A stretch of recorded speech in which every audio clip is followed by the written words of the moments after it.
Hello everyone, welcome to our new blog. আশা করি সবাই ভালোই আছেন। আগের ভিডিওতে আপনারা দেখেছেন আমাদের প্যারিস ট্যুরের প্রথম দিনের ভ্রমণ বৃত্তান্ত। এই ভিডিওতে আপনারা দেখবেন আমরা দ্বিতীয় দিন প্যারিসের কোন কোন জায়গা এক্সপ্লোর করেছিলাম। দ্বিতীয় দিন আমরা কভার করেছিলাম নট্রেডাম ক্যাথিড্রাল, যেটা রিসেন্টলি আবার ওপেন হয়েছে after renovation. Louvre museum, one of the best museums of the world, যেখানে বিভিন্ন সিভিলাইজেশনের স্থাপত্য আর ভাস্কর্য আমাদের মুগ্ধ করেছে। এছাড়া আমরা গেছিলাম প্যালাইস গার্নিয়ার অপেরা, আর তারপর সন্ধেবেলা আবার আমরা ফিরে এসেছিলাম আইফেল টাওয়ারের সামনে মাচ অ্যাওয়েটেড ইলুমিনেশন শো দেখতে। So let's start the vlog. দ্বিতীয় দিন আমরা সকাল 7টা নাগাদ হোটেল থেকে ব্রেকফাস্ট করে সকাল 8টার মধ্যেই পৌঁছে গেছিলাম নট্রেডাম ক্যাথিড্রালে।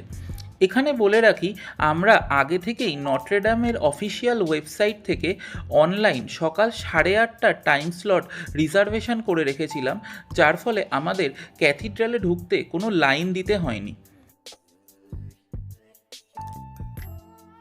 নট্রেডাম ক্যাথিড্রাল হলো one of the finest examples of French Gothic architecture, যেটার মূল বিশেষত্ব হলো উঁচু সিলিং, অপেক্ষাকৃত থিন ওয়ালস আর ম্যাসিভ স্টেইন গ্লাস উইন্ডো, যেটা ইউরোপের চার্চের আর্কিটেকচার বিল্ডিংয়ে একটা নতুন দিগন্ত উন্মোচন করেছিল। এই ক্যাথিড্রালের হিউজ কালচারাল, রিলিজিয়াস আর হিস্টোরিক্যাল সিগনিফিকেন্সও আছে। 1804 খ্রিস্টাব্দে নেপোলিয়নের রাজ্যাভিষেক এখানেই হয়েছিল। ফ্রেঞ্চ রেভলিউশনের সময় এই ক্যাথিড্রালের প্রচুর রিলিজিয়াস আর্ট নষ্ট আর চুরিও হয়ে যায়। রিসেন্টলি 2019-এ হিউজ ফায়ারের জন্য এই ক্যাথিড্রালের ছাদ আর দেওয়াল নষ্ট হয়ে যায়। আফটার রিনোভেশন 2024-এ রিসেন্টলি আবার এটা ভিজিটার্সদের জন্য ওপেন হয়েছে।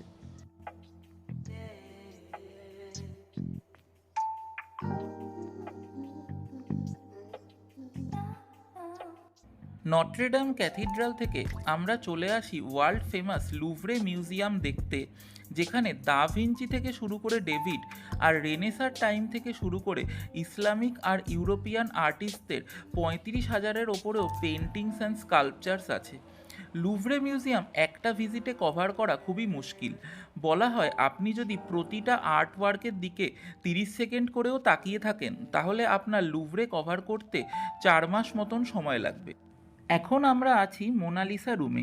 এই রুমে ঢুকেই প্রথমেই চোখে পড়ে ইটালিয়ান আর্টিস্ট পাওলো ভেরোনেসের আঁকা লুভরে মিউজিয়ামের এই largest painting the wedding of কানা, যেখানে যীশুখ্রিস্টের অলৌকিক ক্ষমতার কাহিনী বর্ণিত আছে, যার দ্বারা তিনি এই বিয়ের অনুষ্ঠানে জলকে ওয়াইনে কনভার্ট করেছিলেন।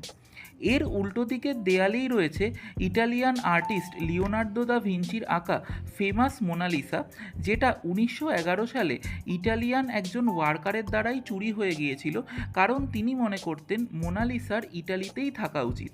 যেহেতু মোনালিসার সামনে প্রচুর ভিড় ছিল, তাই আমরা ভিডিওগ্রাফি করার কোনো সুযোগ পাইনি। মোনালিসার বিশেষত্ব দা ভিঞ্চি ফুটিয়ে তুলেছেন তার রহস্যময়ী হাসিতে আর তার চোখের দৃষ্টিতে। এই বিখ্যাত রেড রুমটিতে 18th আর 19th সেঞ্চুরির বিখ্যাত সব ফরাসি শিল্পীদের আঁকা পেন্টিংস আছে, যেগুলোর মধ্যে ডেভিডের মতো বিশ্ববিখ্যাত আর্টিস্টদের আঁকা নেপোলিয়ানের সময়কার প্রচুর মাস্টারপিসেস আছে, যেগুলোর মধ্যে অথেন্টিক ফ্রেঞ্চ রোম্যান্টিসিজম আর নিওক্লাসিজমের ছোঁয়াও আছে। এই আইকনিক পেন্টিংটির নাম হলো লিবার্টি লিডিং টু পিপল, যেটা 1830 সালের জুলাই মাসে ফরাসি মানুষদের কিং চার্লসের বিরুদ্ধে হওয়া স্বাধীনতা সংগ্রামের ইতিহাসকে বর্ণিত করে, যেখানে এই লেডিটি সিম্বলাইজ করছে লিবার্টি বা স্বাধীনতাকে, যিনি ওয়ার্কিং ক্লাস মানুষদের নিয়ে এগিয়ে চলেছেন ফ্রান্সের পতাকা হাতে নিয়ে। আরও একটি আইকনিক পেন্টিং হলো ডেভিডের আঁকা এই কোরোনেশন অফ নেপোলিয়ন বা নেপোলিয়নের রাজ্যাভিষেক, যেটা নেপোলিয়নের ক্ষমতা আর প্রতিপত্তি বর্ণিত করে। এই ছবিটিতে ডেভিড নেপোলিয়নের মাকেও ছবিতে ইনক্লুড করেন নেপোলিয়নের আদেশ অনুসারে, যদিও তার মা নেপোলিয়নের এই রাজ্যাভিষেককে বয়কট করেছিল। এরপরে আমরা চলে আসি উইংড ভিক্টরি অফ সামোথ্রাসের সামনে, যেটি একটি অ্যানশিয়েন্ট গ্রিক স্কাল্পচার। এই ভাস্কর্যটি এতটাই নিখুঁত যে পোশাকটি মনে হয় যেন বাতাসে উড়ছে, যার ফলে শরীরের গঠনটি সুস্পষ্ট হয়ে ওঠে গতিশীল ভঙ্গিতে। এটি ছিল প্রথম ভাস্কর্য যেটি সম্পূর্ণ গতির মধ্যে একটি শরীরকে শক্তিশালীভাবে উপস্থাপন করে। সেখান থেকে আমরা চলে আসি গ্যালারি দি অ্যাপেলিয়নে, যেখানে বিবিধ ফ্রেঞ্চ রাজার ক্রাউন জুয়েলস বা রাজমুকুট রাখা আছে।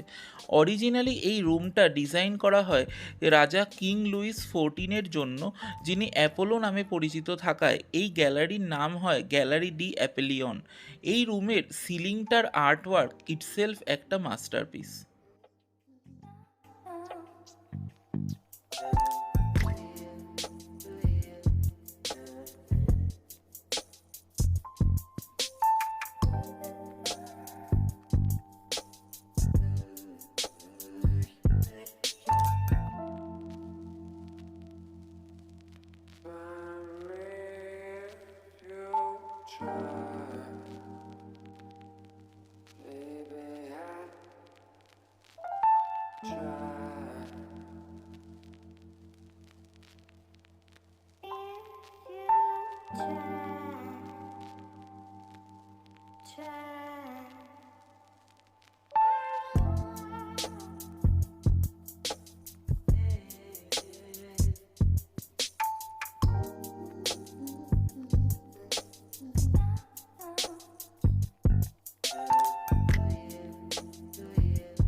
এটি হলো আরও একটি ফেমাস ইটালিয়ান আর্কিটেকচার কিউপিডস কিস, যেটা লুভরে মিউজিয়ামের আরও একটি must watch masterpiece.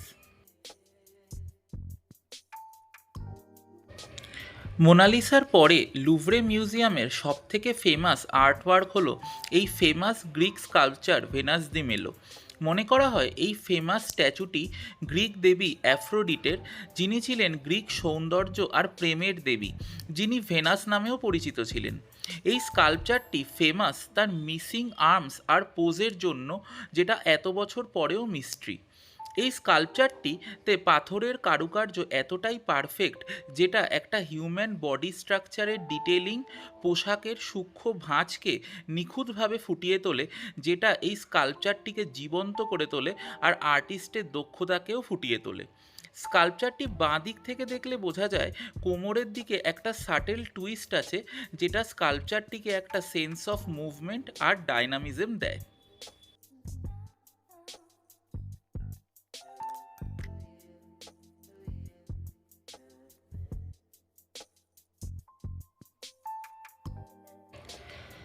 লুভরে museum complete করতে আমাদের সময় লেগেছিল 3 থেকে 4 ঘন্টা। এরপরে আমরা লাঞ্চ সেরে চলে আসি প্যালাইস গার্নিয়ার ওপেরার সামনে। ওপেরা চত্বর ভালো করে এক্সপ্লোর করার পর কিছু স্ন্যাক্স কিনে আবার আমরা চলে আসি আইফেল টাওয়ারের সামনে মাচ অ্যাওয়েটেড ইলুমিনেশন শো দেখতে।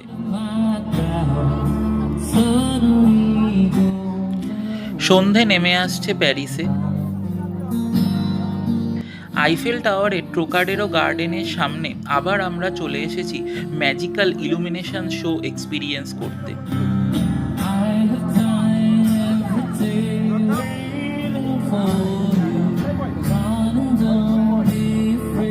লাইট জ্বলে গেছে আইফেল টাওয়ারে, প্রচুর লোক জড়ো হয়েছে এই চত্বর।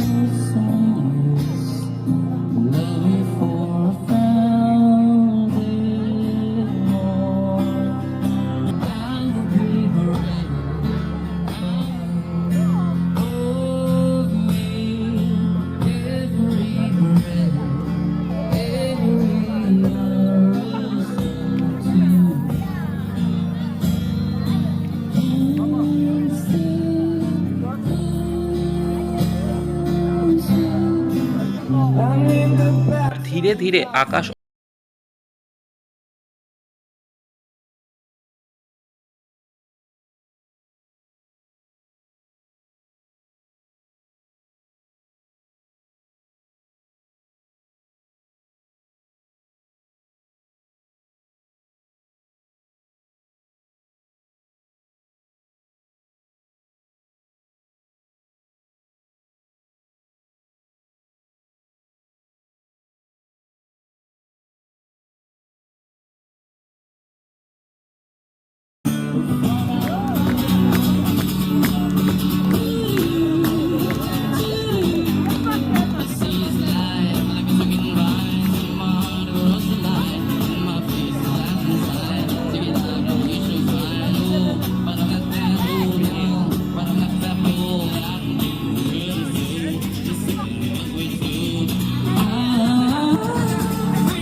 রাতের আইফেল টাওয়ারের এই ম্যাজিক্যাল এক্সপিরিয়েন্স দিয়েই আমাদের প্যারিস সফর শেষ হয়।